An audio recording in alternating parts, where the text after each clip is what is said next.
good day. Excuse me, merchant, but the ferryman mentioned that you might have a magic map of the land of the Green Isles. Why, as a matter of fact, I do. I keep it under the counter.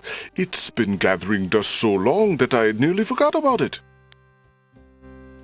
It was quite a few years ago, you see. The estate of a wealthy wizard fell into my hands when he died. It was useless magical junk mostly, which reminds me, I've still got some things of his in the back that I need to dump out. Anyway, the magic map was the one true treasure in the lot. The wizard was quite old and feeble and had enchanted the map to aid in traveling. It is said that one need only desire to be on an island depicted on the map to find oneself there. It is a very valuable map, as you can imagine. Unfortunately, no one is interested in traveling these days. It is far too dangerous with the current state of the kingdom. What would you take for the map? I would normally want something magic in return, but since I am hardly overrun with prospective buyers, I would be willing to take anything of equal value in exchange. Would you be willing to take my family ring in exchange for the magic map? Daventry, are you a king then? No, that's my father, King Graham. I'm just Alexander. Well, Prince Alex, she is a beautiful ring. Are you sure you can part with such a unique family heirloom? The ring does mean a lot to me. I didn't always have a family, you know. Still, it is only gold. There are more important things at stake now.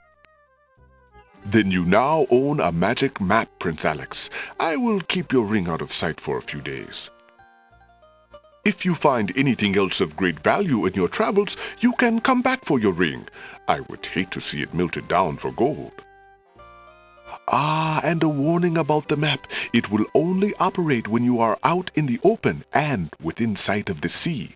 The limitation has something to do with the teleport spell ingredients. You might try the beach. Thank you. You are very kind, and I'll remember about the map.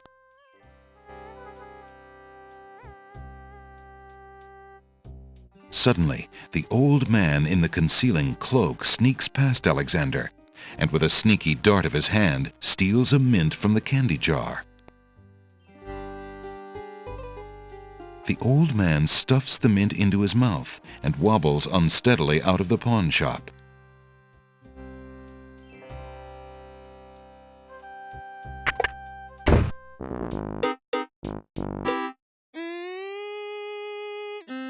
Master!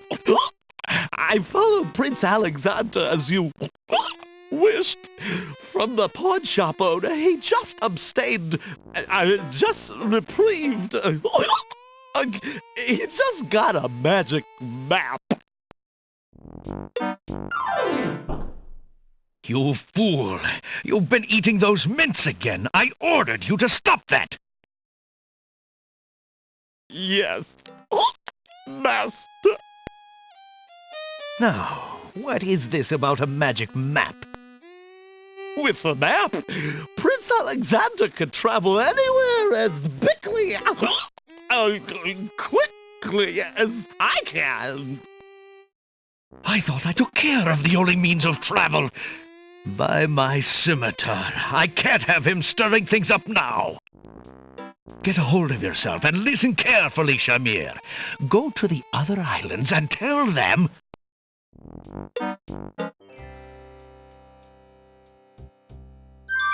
Alexander takes a mint.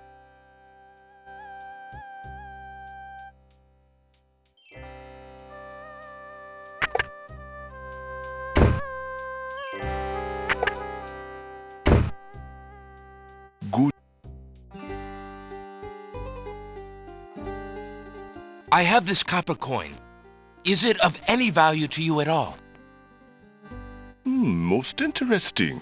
I have never seen a Daventry coin before, but it is copper genuine enough. I might even find a buyer who is interested in foreign currency. The items on the front counter are the only things in the store that I can let go for the price of 1 copper. You may make your choice from there. Alexander looks at the items on the counter to make his selection. I see you have noticed my mechanical nightingale. She is made... That mechanical nightingale looks intriguing. I believe I'll take it. Very well. Your coin is well spent. Remember, this is a pawn shop. I am always willing to take back my own goods in trade. I'll remember. Thank you.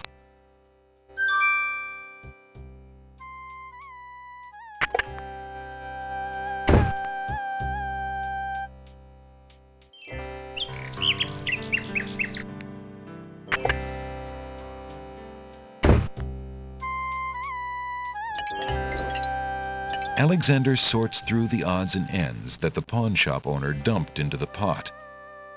Magic exploding gum wrappers, a shattered crystal ball, a cracked wand, a fake thumb. Near the bottom, Alexander finds a little glass bottle labeled ink. It appears to be empty, but Alexander decides to take it anyway. You never know when a small bottle will come in handy.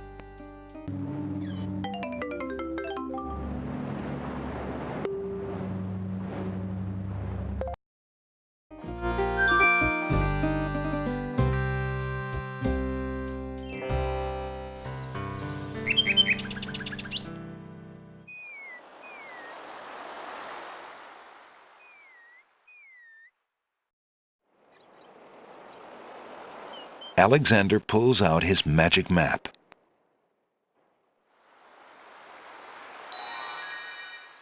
Alexander feels a strange pulling sensation.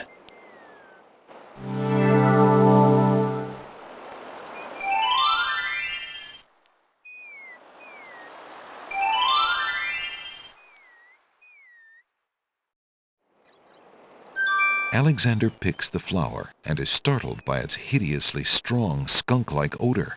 For a moment he can smell nothing else. Alexander takes the feather. There appears to be something etched into the face of the cliff. Alexander decides to get closer.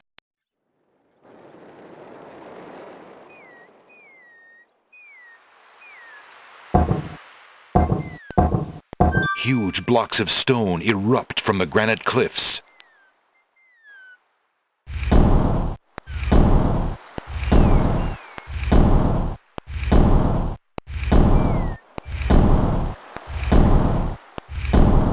Alexander stares with wonder. That's quite a way to welcome a guest, if indeed it is a welcome.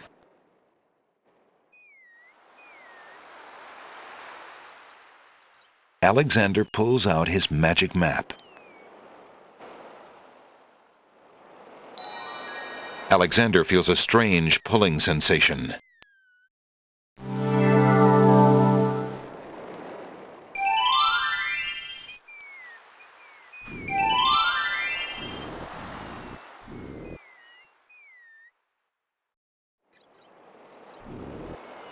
Perhaps Alexander should find out more about the oyster first. Why aren't you asleep like the other oysters? Oh, I'm so weary, but I can't sleep. I have a terrible ache in my mouth.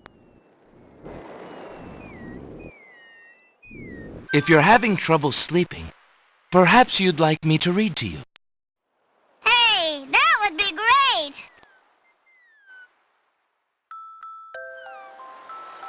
Two dulcimers raised to the degree of 40 half-dulcimers, divided into equal parts by the third of a cackle of grouse geese, put over the result of 10 fine mackles, albeit small fine mackles, stretched over the total of 53 1/8 bottles of wild beast lard.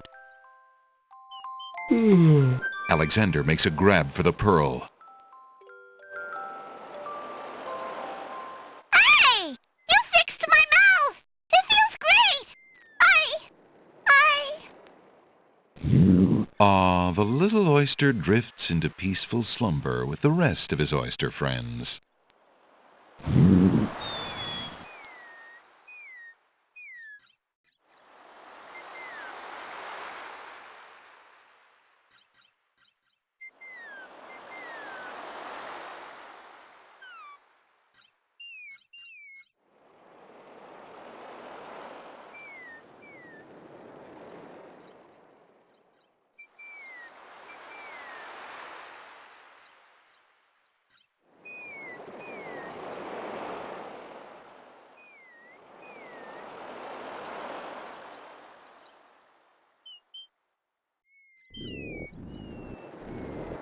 Alexander hears someone coming.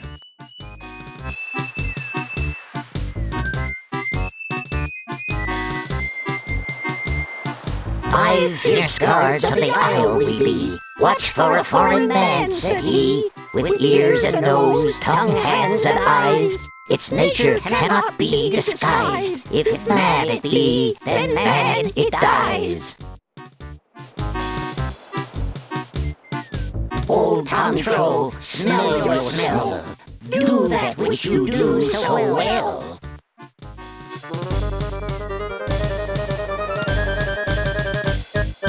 Alexander holds the flower of stench out to the gnome with the jumbo nose.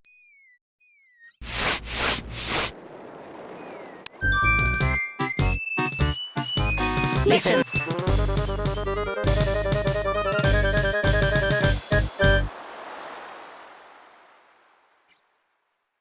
Alexander holds... My ears can hear nothing so clear as the sound of a man standing here. A man, so say our ears. We shall send him to his beer.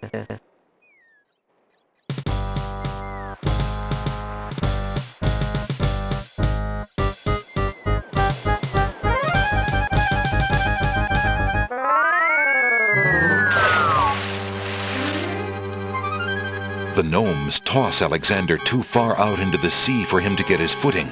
The currents drag him under.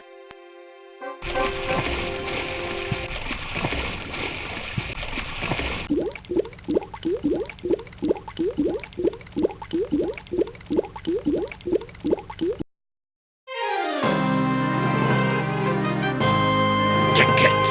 Oh. Next! Guess those gnomes couldn't reach a consensus.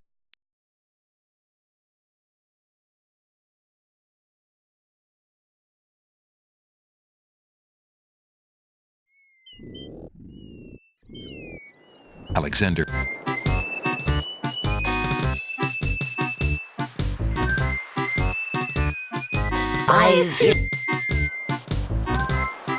Old Tom. Alexander. Tubbed. Listen, hark you, Grovelor. Do your duty as you swore. With your ears, please tell us more.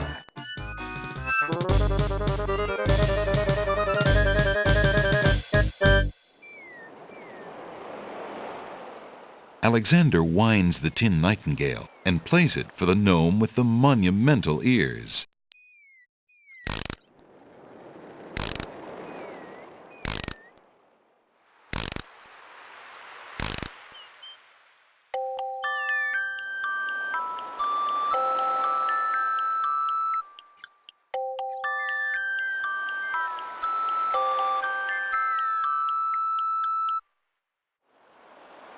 A nose is not a way to spy. My ears cannot be told a lie. A nightingale is all there be. No man is near, and so say me. Taste, Grump, that we might know whether friend or whether foe.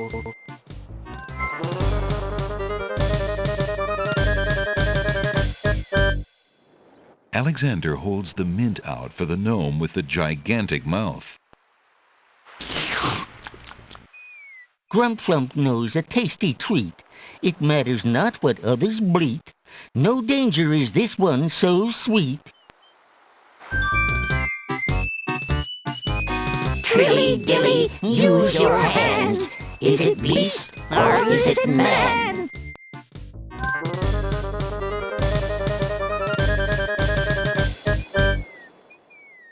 Alexander holds the rabbit foot out for the gnome with the huge hands.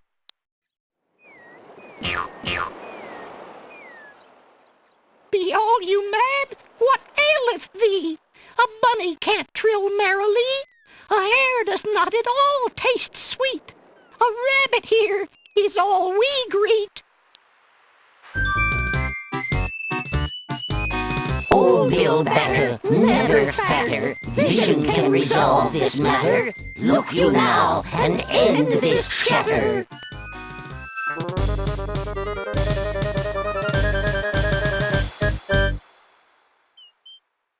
Alexander pours the contents of the empty-looking ink bottle over himself. By all that's beauteous, fair, and sightly, 4 morons do I sleep with nightly. There's nothing there at all, I say. Enough of this. Let's now away.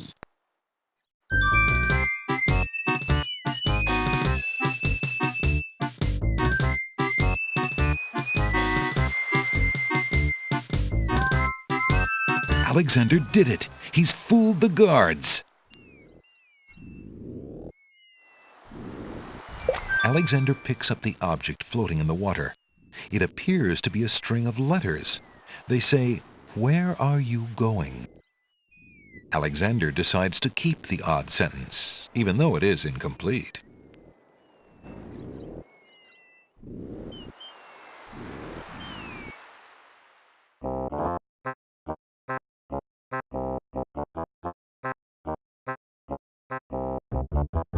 Oh no, a black widow spider's web. Alexander feels the tiny pinprick of the spider's bite and the slow burning of her poison.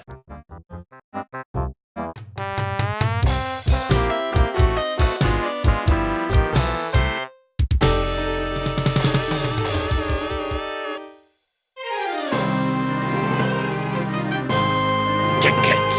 Oh. Next. Well, walked right into that one.